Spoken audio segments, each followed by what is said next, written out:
in terms of what we're building with AI, I truly believe that no one knows. If your idea, was to just, finish your little comp sci degree, your little comp sci master's degree, and then, push Python for the next 20 years, like dream on. What's happening with AI is really code is becoming, it's becoming an implementation detail. So I think if you are only seeing yourself as a programmer, then you're only seeing yourself as an implementation detail. And if you only see that, then I truly do believe, you're going to be the one that's going to be disrupted. Evolution just randomly starts to favor a certain kind of characteristic traits. Who knows? Maybe, when you were a dinosaur back then, you're the biggest, brawniest dinosaur on the globe, you won. And then suddenly a meteor came, and then the only animals that survived were the ones that can do two things: the one that can swim really deep and the one that could burrow really deep. That's it. Those are the only two that survived. So we're doing something similar all over again. AI is kind of wiping the slate clean, and there's going to be this kind of evolution of a new kind of multidisciplinary intelligence in which you're not single-faceted anymore. To be deeply single-faceted, if the only thing that you can do is push code, guess what? Cursor, Haiku is going to do it better than you. Sound's going to do it better than you. ChatGPT, DeepSeek, just take your pick. They're going to all do it better than you. If you're a box checker, you need to really be careful because, by the nature of your constitution, you're going to want to check the next box. But the next box might not be there. AI is going to check boxes way faster than you'll ever check them. They'll check them exponentially faster than you can ever check them. So that can't be how you make your bread anymore.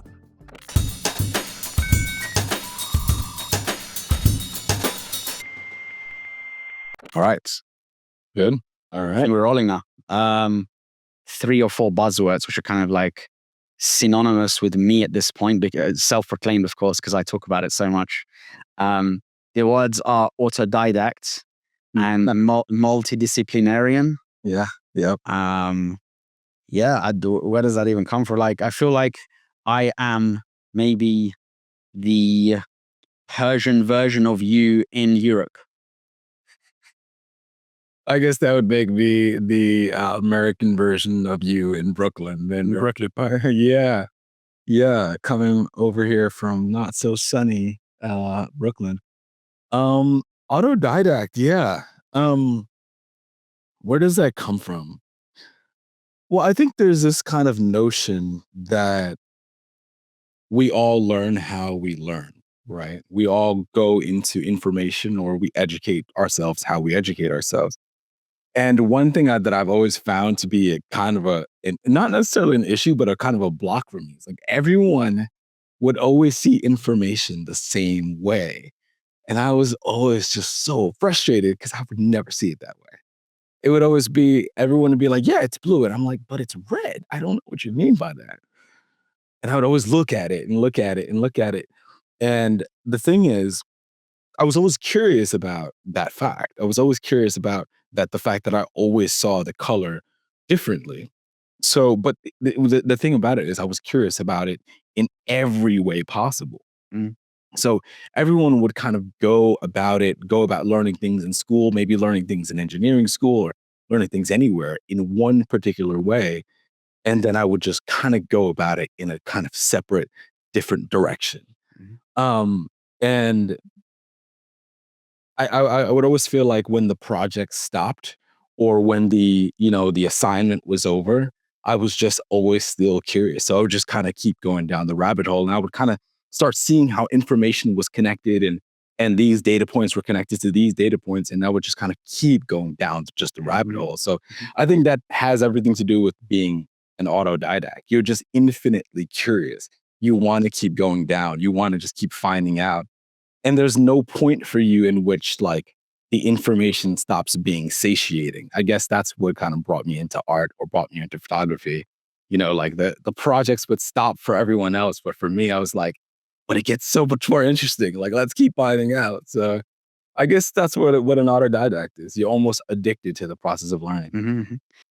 With where we are now with AI, and we're going to get into this stuff lately, shortly we'll get into what's going on lately in the market. But with AI, my personal view is, and I always riff on this, that it is the age now of the generalists. So before you'd have like the T-shaped developer, which you may be familiar with, which is you have breadth in various like frameworks and languages, but you have depth in one of them. Yeah. So in your case and mine, I guess maybe the foundation is like JavaScript, right? But then you have breadth, surface level knowledge, and like Python and a few other things. But what I think is happening now, I would have the smile on my face because I know what you're teeing up for. I'm just like so excited for it. So what I think is now happening, or we're literally just at the start of it, is we're no longer going to have T-shaped developers. We're going to have T-shaped human beings in the workplace, in tech specifically, which is you have breadth of various skills, but then you have depth in one of them. So breadth in various skills, meaning you can do UX UI, which is where your artistic background comes into play and actually has a lot of influence. And why I'm so interested in people like yourself, and I think your journey of someone like yourself is kind of best positioned for what's ahead of us, because someone who's curious, multidisciplinary, kind of autodidact, doesn't need pushing to learn, is just endlessly curious, and then can bring in the arts, and then can bring in, maybe you've been reading some psychology, you can bring in like the psychology of user around non-technical product management, like the neuroscience of users clicking here or there for a call to action in an app, for example. Yeah. So I'm talking about like the T-shaped has changed now, where the breadth is along psychology, along UX UI / art. Yeah. It's along sales, ability to speak, which obviously talking to you now for like, I don't know, 3-4 minutes, you're extremely well spoken. And then you have depth in one thing. So it might be depth in developing, or it might be depth in sales, but then your breadth is in some more coding stuff plus UX UI. Point is, think of it as like a Swiss Army knife or a generalist who can just endlessly learn. And the reason I said, and I want to get your thought on this and get more into what you've been doing lately, but the reason I say all of this is because it is like the future is a technical product manager, which means you can do all of those things. Yeah. The person who just sits and just can code, That's not the future. There'll be some of them around, but I think there'll be the demand will only continue to decrease. Yeah. You need to be a well-rounded human being, and I think that's why people like yourself, who have such a varied background, and then you kind of mash all of these things together. But yeah, how does that tie into what you're doing today? Because that interests me even more. The fact that you are and correct me if I'm wrong, I want to find more, but like founding lead front-end engineer at Renowned Security, which has done, if my information is accurate, and I'm a person who's spent some time in VC, you've done a $5 million seed round. Yep. So yeah, and you're like the lead front-end engineer, founding lead. So what are you even working on? How you are, and how are you bringing this a lot Swiss Army knife into this? Well, to kind of like maybe hook into one of those points, I want to first caveat the whole thing by saying I truly believe that no one knows. In terms of what we're building with AI, if you go back to 2015, and what did Sam Altman say in 2015, right? He said, yeah, the engineers and the artists are the safest ones, right? It's like, yeah, totally. Nassim Taleb talks about fooled by randomness, which exactly is point. Yeah, exactly. So I always put the stake in the ground first and say, I'm not going to make the smart person's mistake of thinking they know the future, especially when the future is actually a black box, like what we have in our hands right now. So I don't know. I don't think anyone really knows. But to the point, though, I think what you're touching on is a certain kind of intelligence, and a certain kind of multidisciplinary intelligence in which you're not single faceted anymore. To be deeply single faceted, if the only thing that you can do is push code, guess what? Cursor and the other models are going to probably better than yeah, they're going to do that better than you. Haiku is going to do it better than you. Son's going to do it better than you. ChatGPT, DeepSeek, I mean, just take your pick. They're going to all do it better than you. So to your point, it's kind of like being this high level kind of product, oriented product end user focused person. Mhm. And what's happening with AI is really code is becoming, it's becoming an implementation detail. So I think if you are only seeing yourself as a programmer, then you're only seeing yourself as an implementation detail. And if you only see that, then I truly do believe, you're going to be the one that's going to be disrupted. And so what ends up happening with that, in my at least in my, from where I can see it, there's a certain kind of personality type that's very geared towards this kind of future. Maybe it's me or maybe it's you. And we're a little bit higher in creativity, obviously, given my background, what I've done in terms of my thesis, Mhm. given my undergrad as well. I have a bit of a technical background, given, just the work that I've done in engineering. There's kind of this hybrid, it's almost Yeah. like this kind of theory of evolution that we have, right? It's this weird kind of theory of evolution that's happening that evolution just randomly starts to favor a certain kind of characteristic traits. Who knows? Maybe, when you were a dinosaur back then, you're the biggest, brawniest dinosaur on the globe, you won, right? You ate everyone and you won. And then suddenly a meteor came. And then the only animals that survived were the ones that can do two things: the one that can swim really deep and the ones that could burrow really deep. That's it. Those are the only two that survive, right? And it's just, we're doing something similar all over again with AI is kind of wiping the slate clean. And there's going to be this kind of evolution of a new, n number of characteristics that are just going to really kind of thrive in the world that we're building. So that's one. One, I don't know. Two, I think there are really, I kind of almost see it as a kind of foundation level of characteristics, more than implementation details, foundation level of characteristics that are going to do well in the kind of coming world. And if you don't have those characteristics, maybe you develop them, these kind of general broad characteristics, you develop them. Or if you naturally have them, then you, my friend, obviously you're amongst the lucky ones. So that's that. And in terms of what I'm doing with Realm, I mean, it's really fun. It's a small team at the moment, about 8 of us, predominantly all engineers. And yeah, we're having fun. I'm leading the UI team at the moment. I'm really, I'm just building things from the ground up using AI, obviously in tandem with AI, of course, to build things from the ground up. And really what I'm predominantly doing, of course, working in kind of this kind of co-collaboration, this new collaboration with the Cursor and all these other LLMs, to kind of help architect the front end so that we can build with speed, that we can build with efficiency, and then we can also build scalably. We know that the features that we want to build in the future, we can kind of like tack on new things on top of it and make sure the whole thing doesn't fall over. So that's what I'm doing there, and yeah, and just having fun as well. Just like just legitimately having fun. I'm a person that's like really big on that. Anywhere I go, whether it's a art event or I'm speaking with like, any kind of like VCs or something like that. I want to be having fun. I want to be the guy that's having fun. And if not, I'm not doing that, then I'm in the wrong all the time. That's very kind of you. I can have fun talking to almost everyone except talking to VCs. So you have a lot more patience than I do. I'm curious because you're talking about like you're working at a startup as a founding lead engineer of like front end.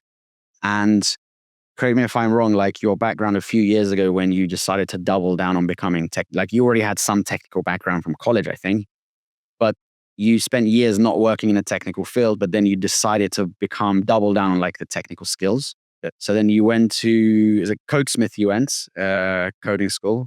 Nisha, obviously I went as well a few years ago. And what I find interesting is out of Codesmith. By the great Will Sentence, by the way. By the great, by the greatest JavaScript teacher probably in the world. Let's not skip over that, by the way. Fellow Brit Will Sentence. Yeah, he's gonna hate hearing that because he does not like getting his number called. But I've tried it before. He doesn't like it. Does not like. Especially when I praise his front end masters. If anyone hasn't done that, it's very good. Highly recommend Front End Masters. I live and breathe on that platform. It's awesome. So yeah, went to Codesmith a few years ago, decided to double down on the technical, and then you went into, I guess, as you do, working as a software engineer across one or two companies before coming to Realm. Yep. How do you, before we get into like what you're doing more day to day now, I want to go back a bit from after Codesmith, because people are like boot camps don't work. Of course, that was a different market. I acknowledge that, but even then, I mean, I came out when the market was bad. A lot of people from my cohort did well, some didn't. But I think bootcamp world aside, the world is always the career place is always defined by like two groups of people. I think one is curious, hungry for information, takes the information, implements it, iterates it, comes and then just does it, and then comes back, says, "Done it. What else?" And then there's the other camp, which is just kind of waits for things to fall into their lap. And then God, I've never been that person, so I don't even know. you can't relate. Right. But I think even we'll get into that whole stuff later on, maybe. But what I'm curious to know, even though people will make the excuse of, oh, it was good times, people always love to make excuses. I think even in the good times, I wasn't seeing many people go into the type of roles you did. And then after that, you're in a startup where you're part of the founding team. So normally what people do is they like to, it's just, no judgment. Everyone has a preference. A lot of people in the world of coding like to sit in big companies where you get assigned tickets and you work on a tiny feature. Let's say you're in a FAANG company, you work on a tiny feature and that's kind of it. Whereas in a startup, this is why I'm even more interested in like your journey, because in a startup, you have a lot of skin in the game. There's actually, I think, a lot of pressure on you. Oh, yeah. You're kind of like the whole thing kind of depends on you, like a whole department, whether it's front end, could be even the whole stack. And that just goes to show, I guess, your level of, in my view, skill. I mean, I don't need to work with you if you've done all these roles for several years and you're like leading a team successfully. How do you, what do you have to say about that for people who are, let's say, getting into coding now or have got into coding in the last couple of years and they're like, I'm kind of done with this big corporate ticket work, just like little GitHub and then push to GitHub and merge it onto the next ticket. I'm done with that, let's say, and I want to do this whole startup world of randomness where you're wearing several hats. Every day brings new challenges. Yeah. What do you say to those people? I would say do it. I would absolutely say do it because, of course, you have to know the season that you're in life. If you have 4 kids and, the baby is sick and, you need to be able to kind of take care of house and home. Nothing wrong with that. Know where you are and know what the buttons you're, okay to press at that time. First, greatest engineer response to everything is it depends, right? So the first thing I'm going to say is it depends.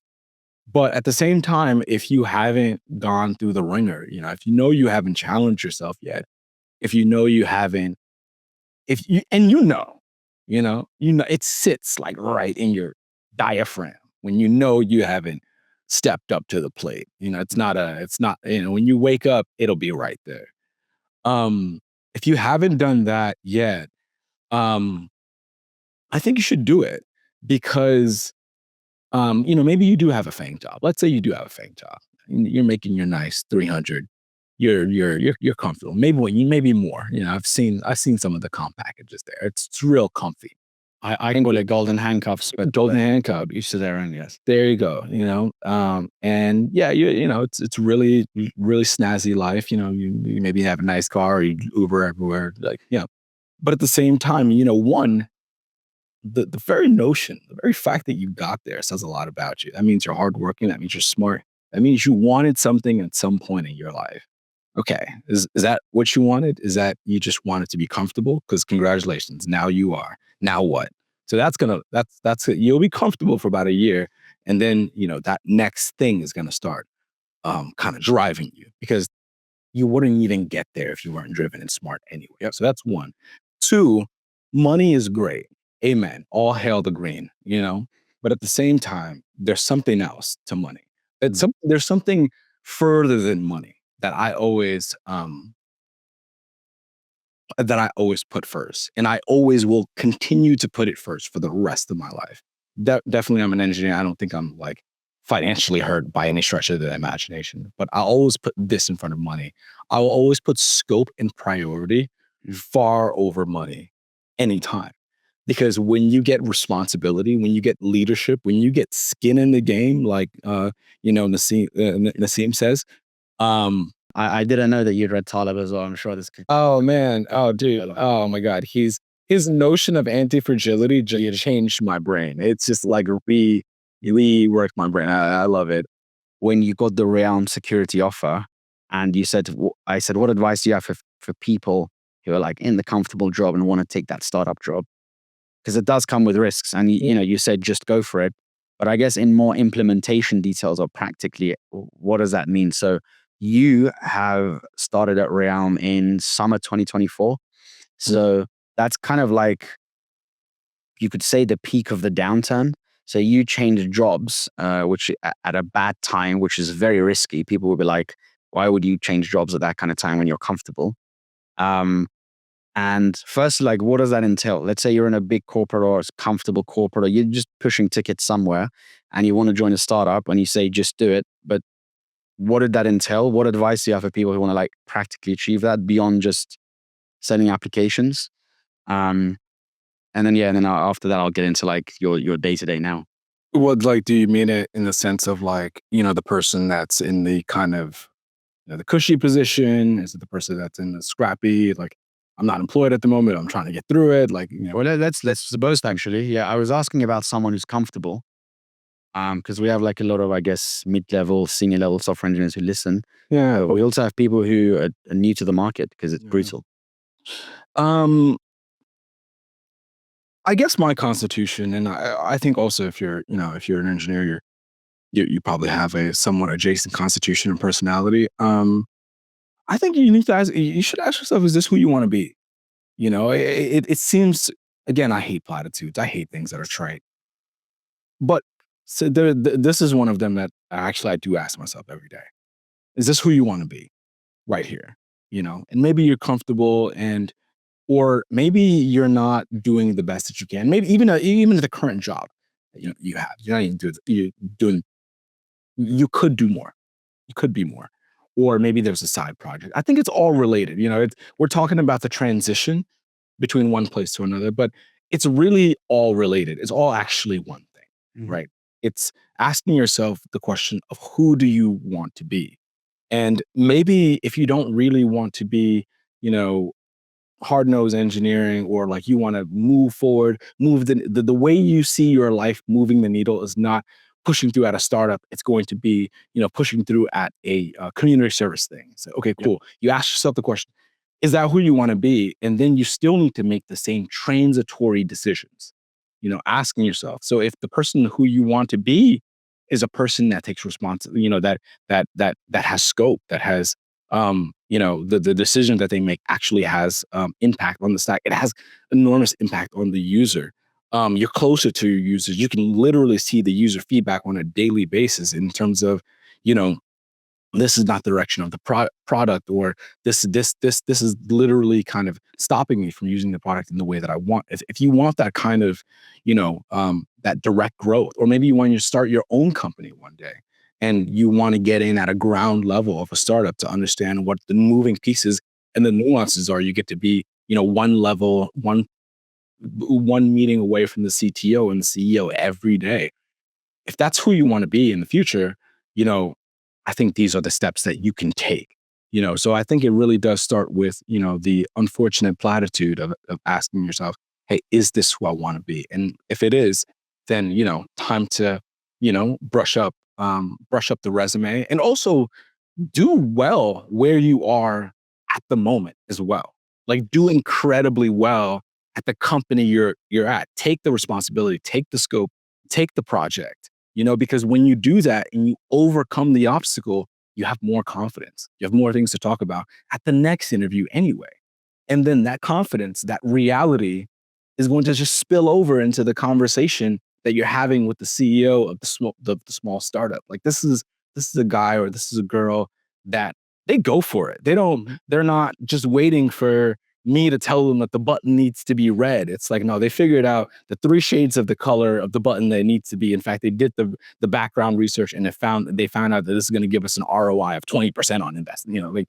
They figured it out. They did the math, So when you do that, and you're already doing well where you are, you have the confidence to transition at an even stronger place, And, we get that offer for the senior engineer or the engineering manager or the product lead, I wouldn't say you deserved it, but you like the imposter syndrome is not as impostery. Yes. So I would say that would be my take for the person that's you know, um, in that kind of like transitory process, but they're somewhere already. I think the recipe might be a little different for the person that's, in the grind, but they're not necessarily working at the moment. Yeah, I love that you mention I'm seeing a lot of parallels. I mean, this is how I think about things as well, like very philosophically, which is the first thing you ask is not, you're not jumping into technical stuff of like resume prep and interview prep and all. You're like, is this even what I want?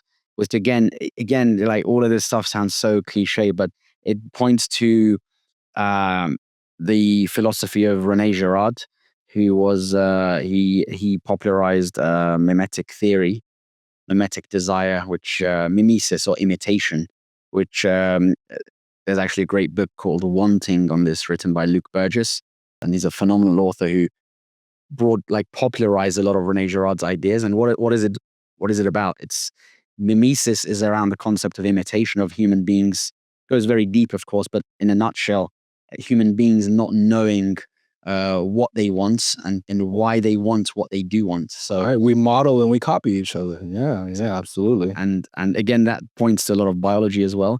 There is no way to prevent that, even if you are a genius of the philosophy of Rene Girard. So biological. You can't So deep rooted. It's so deep rooted. But I guess you can at least become aware of it, which is the best you can do. And so, to your point, which is phenomenal, which is like, before all this, even ask, is this even what I want? Yeah. So like, I went into deep technical stuff for a couple of years, and at the end of that, I'm like, I actually prefer being a generalist, so doing code, but then also doing all the UX UI product stuff, selling, being in the meetings, being with doing all of it. Yeah. Some people are like, no, that's not. So it's like kind of knowing what you want. But even now, I still catch myself because I get a lot of like inbound stuff to do with the side VC fund I have. And sometimes I say to my co-founder, maybe we should have launched that VC fund when we had soft commitments. Maybe we should. And then I'm like, what are you saying to yourself? That's not even what you want. You're just doing it because on LinkedIn, someone said, I raised 10 million from LPs for my solo GP fund. And I'm like, it's all like imitation, mimesis. It literally moves markets. Right? Like literally, crypto, look at crypto. Literally, the whole stock market, right? Literally moves markets. So, this notion of mimesis. And again, to your point, it doesn't matter how smart you are. It's literally, it's so biological. It's so deep rooted. It's really hard to, pull yourself out of the miasma of it because it's just, it's who we are. It is really who we are now. So in round security, which is where you're working now, can you tell us a little bit about what the company does? Because what I want to press on after that is the cybersecurity field. Yeah. And the reason I say that, and maybe this is again some mimetic desire coming through, but I see a lot of posts about how hot the cybersecurity market is for the last couple of years. And there are a lot of bros with nice sales pitches saying, you should join cybersecurity. You can get paid a lot of money. It's a hot field, and you're, I guess, in a sense, you're at the forefront of it with what you're doing at the Realm. So, what does Realm do? And then after that, I want to riff on just what like cybersecurity market. Is this something you want to double down on for the next few years? That's a good question. I would say my security. I'm a front end engineer with quite a bit of security background. I wouldn't consider myself a cybersecurity expert by any stretch of the imagination. I've worked with pen testers, and I've worked long enough in the field to understand how deep the rabbit hole goes and how it's kind of like knowing what you want. That's not where my rabbit hole goes for sure. As a front end engineer, I feel quite comfortable in that ecosystem, but it really is. I've been adjacent to it and I've been able to build around it because a lot of the front end concepts in terms of JavaScript, in terms of TypeScript, in terms of, application development they are generalizable, right? And you can, and you can kind of like apply the methodology to many different, you can go to ed tech the next day, and a lot of the technical implementation details will usually be this.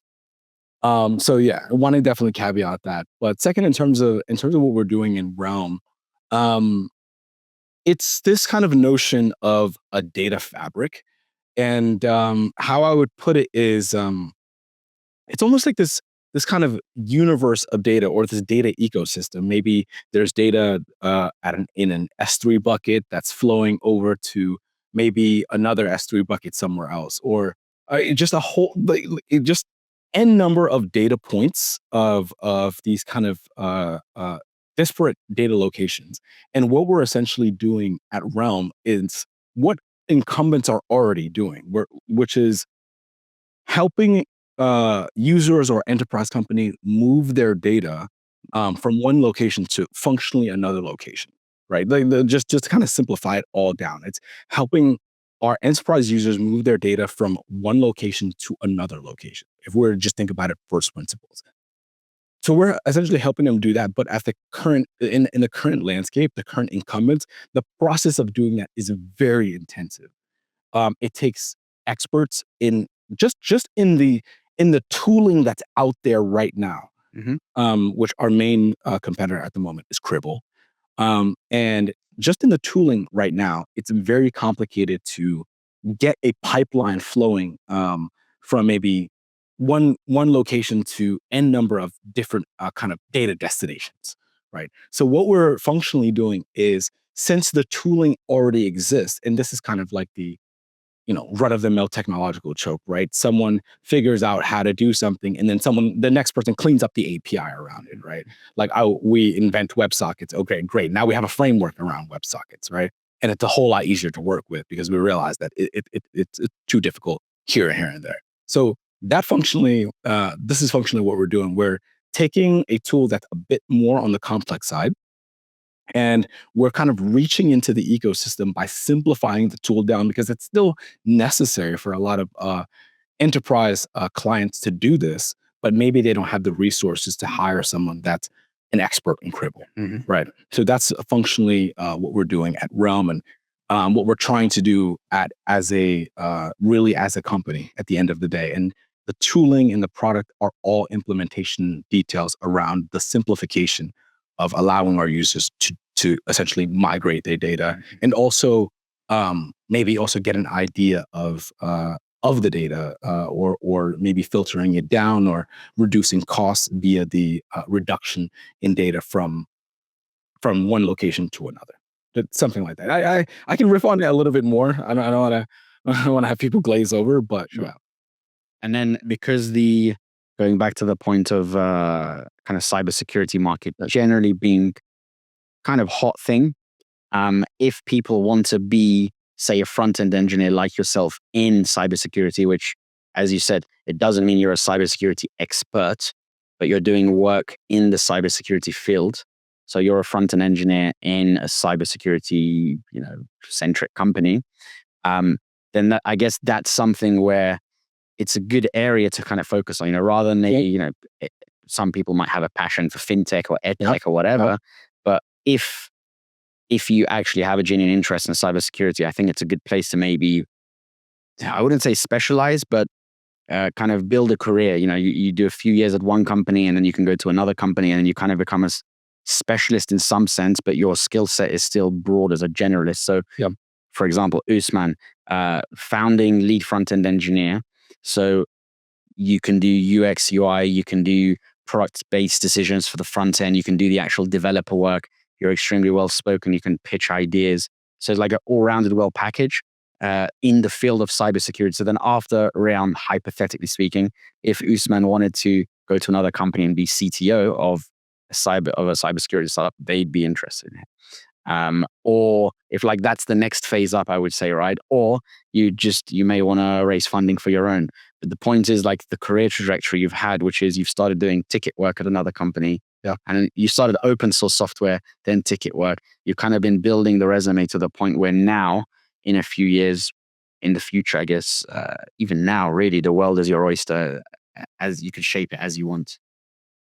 Yeah, yeah. I think you put a bow on it. To be honest, I don't think I could have said it better myself.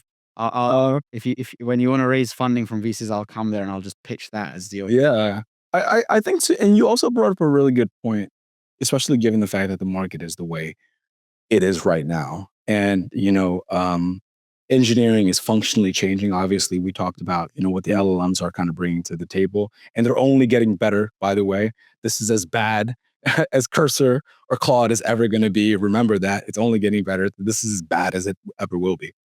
Um, I think that's a great way to kind of, we missed a thread on talking about, maybe some of the engineers that are currently looking in the market as well.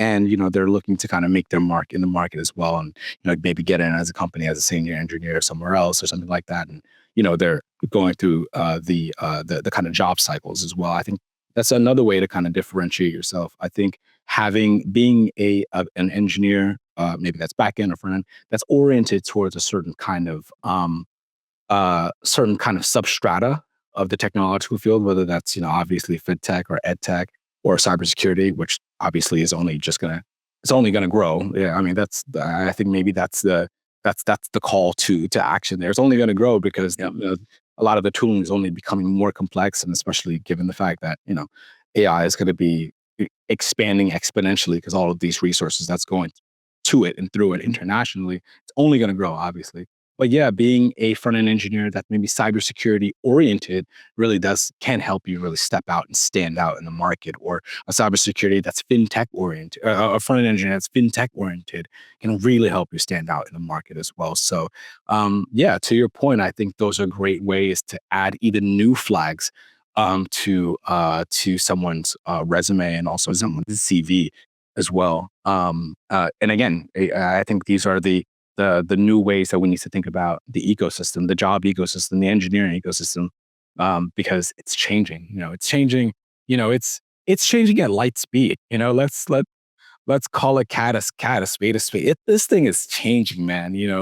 Like technologies like Bolt and V0. I was listening to Guillermo Roche from CEO of Vercel talking about V0 and his venture there, and a lot of what's being built there. This thing, man, this shit is moving. It's just this is wild times we're living, man. That's all I'm saying. Yeah.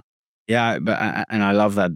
Before I get onto AI, as the next topic is what you said. I guess to wrap up that topic is being a generalist, as we've touched on many times, but in a specialized field. Yeah, totally. I think that's a good way to kind of. It's not the only way, but I think it's a good way of looking at the future for Oh yeah, if having a career in different companies. yeah, yeah. And also just to caveat that, you know, being a generalist that has that deep background, I think both of us have deep backgrounds, so we can begin to expand out as generalists. But the drum I would always beat is, especially in the beginning, if you're early on in your career, I think you want to be specifically geared and tailored as a specific, you know, I can do this thing. And granted, the thing that you do you know, is probably very LLM adjacent or AI adjacent for sure. But I think one of the only few ways that you can you know, get into a proper stable place early in your career is being able to have that one lane that you're very good at, that you've developed, and then from there, I think if you have that little twinkle in your eye of larger aspirations, and yourself if you do, that generalist, to be honest, I think that beautiful creative person, that generalist, it's going to come out of you at some obscure point. Maybe 6 years down the line, 7 years down the line, you're going to start your company, or you're going to start a thing, or you're going to start a foundation. It's going to happen anyway. So get in, and then, just let your natural curiosity take hold. Yeah, brilliant point. It goes back to the T-shaped we touch on, which is you have depth in one thing, you spend a few years building that foundation, but then you develop breadth across various things. Yeah, it's like that old Chinese adage: through one thing, you'll know 10,000 things, or something like that. You touched on AI. I guess, I know we touched on AI earlier. But I want to get your personal, not your thoughts on crystal ball, Ousman, of where the world's going to go, because none of us know, as you say. No one. I said my personal view earlier, which again, I don't have a crystal ball. I'd be fooled by randomness if I were to kind of say this or that will happen. It was just my personal view. I think generalist will thrive. But what is your personal view based on the work you're currently doing? So like the shifts you keep talking about, and I 100% agree. You're talking about like the rapid changes that are happening every day. Forget every month. It's becoming weekly or daily at this point. Like DeepSeek just drops and the whole world just goes topsy-turvy. Yeah. So yeah, like exactly. Nvidia's stock price dropped drastically from like DeepSeek and all this other commotion happening. Exactly. What do you, for you personally, where you're sat at now, how are you thinking about your career? You've spent years now, you've become this T-shaped person, you have breadth, you have depth in front-end engineering, and then you have breadth in various skills, which we've talked about, your generalist background. But you as now, Ousman, sitting here, February 2025, DeepSeek dropped a couple of weeks ago, all this commotion and noise is happening every day. Now, how are you positioning yourself? How are you thinking about the future of what technical roles even hold?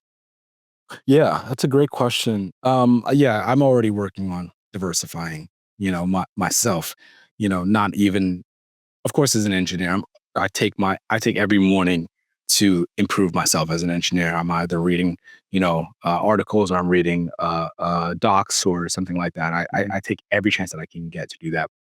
That's one. But two, I'm already diversifying. And I think one of the ways that we're going to be really, things are going to be, you can maybe stand out. And again, these are all maybes, because one day I'm entirely sure that there's going to be an AI CEO and you're going to be competing against a machine that also never sleeps and is infinitely intelligent and and also is, has read the entire internet, like as a nighttime book.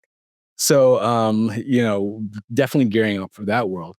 And I'm not just making that up. I was like listening to Lex Friedman and uh who was oh yeah the Mark Andreessen riff on this, right? So this is definitely possible in the realm of what we're talking about. But I think one way to diversify yourself is a lot of what we're doing right now. We're stepping up and we're speaking about what we've done, we're speaking about what we've accomplished, we're speaking about what we can build, and we're functionally building a bit of a moat for ourselves in terms of showing the world who we are.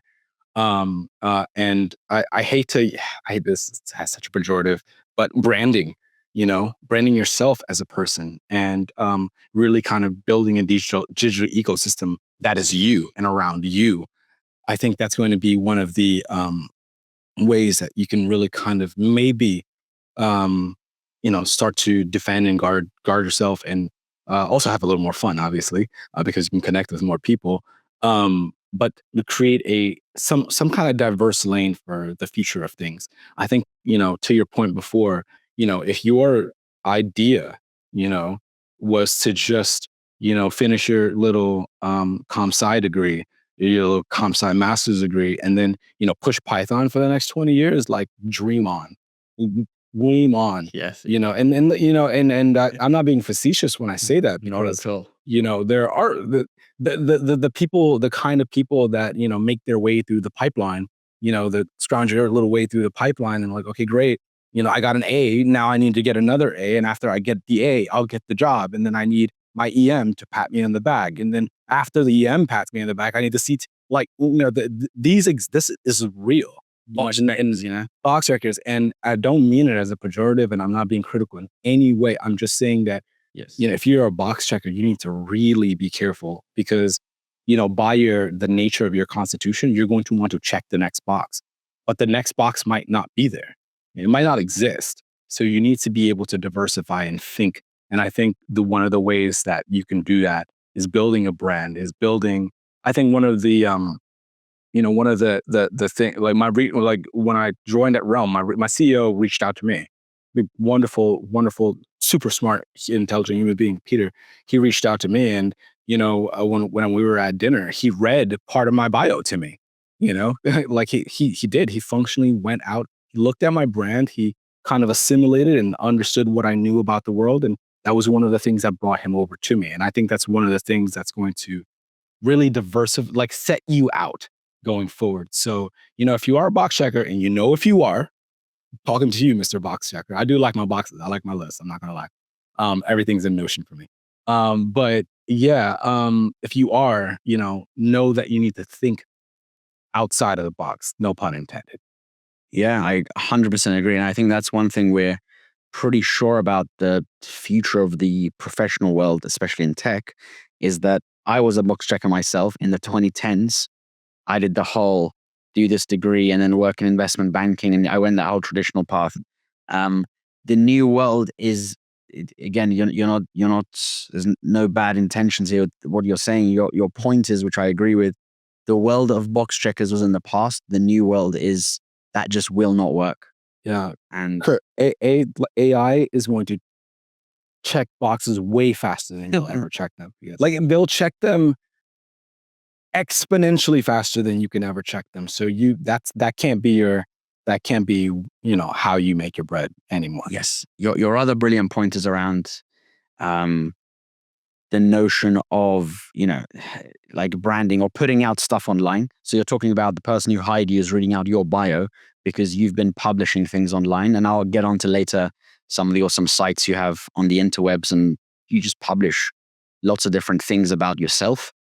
And that just increases your luck surface area, if you will. So to go back to a Taleb thing of asymmetric opportunities, which are things that you want to do things that have a low downside, right? But low risk, high reward. Yeah. But potentially a high upside. So gotta get some good asymmetrical decision. Love it. It's like every buzzword you hit me with, I'm like, man, I've been there, read that. What are just some books or resources or whatever? I guess non-technical and technical, you could mix everything up, that you just, you really like, that you've consumed, that have changed your worldview maybe, or helped. I'm going to go with Deep Work by Cal Newport. I think that's one of the most influential books for me. And he talks about this notion of a deep life. And there's this kind of having your ability to train your attention be in check, especially given the world, especially today. The world is only getting more complex. It's only getting more difficult to maintain attention to do things in the world. And I think I'm going to go with Deep Work because, when you're writing code, what's happening? Your Slack is buzzing, your EM is messaging, your design of my life, Slack. You got you're checking the third email, you're on WhatsApp. It's like in engineering, but anything worth doing, engineering just happens to be the medium of exploration that we're talking about right now. But anything worth doing is going to require blocks of time that you can just dedicate, So we're losing that as a society. We're losing that ability. I see it all the time. And I've trained my ability to be able to think in 3-4 hour blocks consistently. So I'm like, I meet people that can only riff for about 8 minutes and they're gone. I'm like, man, you're my competition. This is not even competition. And I was gonna say, and you're rewarded for it because it's such a rare thing now. And you're rewarded handsomely for it, Yes. So, but I don't want to be alone in that. I don't want to be in a world of NPCs and shallows. Not to be pejorative, that's a little mean, but like that's not the world we want. We don't want a world where no one can focus any longer than 4 minutes. So I would say Deep Work. I'm gonna take it back to Cal Newport. Shout out to his podcast, by the way. He has a great podcast. Highly recommend everyone. I think it's called Deep Life or something like that, or Deep Talk. And his book before Deep Work, So Good They Can't Ignore You. I've gifted that kind of more than any other book. Very good book, and that was one of the books that made me double down on learning to code. So very good, influential book. And then of course, Deep Work, the OG, which I agree with this thing of every day it's getting more difficult, this whole focus thing, because I think your skill of 3-4 hours deep work is, I take my hat off. That's very, very rare to come by in today's market. And I guess that explains your resume. You're just you're just kind of like jumping steps. Every move that you make is another impressive move. Maybe the last thing you can touch on before I plug everything is your photography. Yeah. So it's ousmandiallo.com if you want to see my images, if you are an image-based person. I think you'll like my work a lot. And then it's ousmandiallo.io if you want to see things more on the kind of productivity, engineering kind of side. I kind of have this left brain, right brain thing, and I needed to figure out how to separate them a little bit. So ousmandiallo.com is where you'll see all the artwork, and ousmandiallo.io is where you'll see writing if you want to see me writing about systems or architecture, or also I also interview other people there as well. There is a wonderful interview there with Dawson Botford. He recently sold his company for a good amount of money, and he used to be at Uber, used to work at the NSA. Be a great interview there. There's going to be some other interviews coming. I'm also building my own podcast at the moment. It's called Engineering Beauty, so that's going to be dropping really soon. And all of that's going to be on either ousmandiallo.com or ousmandiallo.io, and just a bunch of stuff coming. So the last thing is you mentioned the book.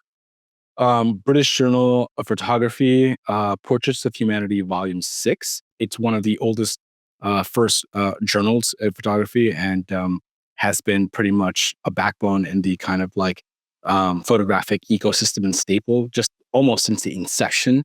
So yeah, it's kind of wild to actually be in that publication in print.